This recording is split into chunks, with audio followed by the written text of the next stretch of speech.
আমার আব্বা বলতেছে তোমার দাদা মারা গেছে।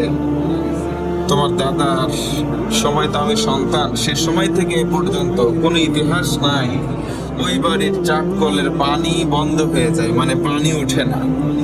গতকালকে এবং গত পরশু দিনে শুধু ওইটা নয়, আশেপাশের সবগুলো টিউবওয়েলে পানি বন্ধ হয়ে গেছে। যতই চাপাচাপি করে কোনো লাভ নেই, পানি উঠতেছে না।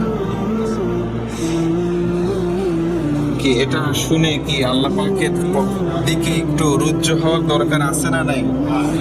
মাত্র একটা টিউবওয়েলে পানি উঠতেছে আমাদের আশেপাশের মধ্যে, লাইন লাগছে তার বাড়িতে, স্বাভাবিক ব্যাপার।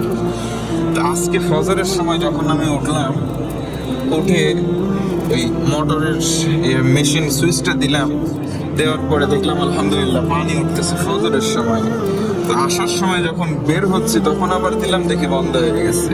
তার মানে বোঝা গেল ওই ঠান্ডার সময় হয়তো একটু পানির স্তর একটু উপরের দিকে থাকতেছে আসতেছে, যখন ওই খরা বা দুপুরের সময়, এই সময়টাতে পানির লেয়ার নিচে চলে যাচ্ছে, পানি উঠতেছে না।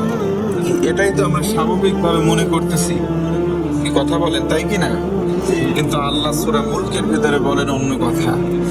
সূরা মুলকের 30 নম্বর শেষের আয়াতে আল্লাহ বলেন, পানির স্তরকে যদি আমি আল্লাহ নিচে নামায় দেয়, হে রাসূল আপনি বলেন এই পানি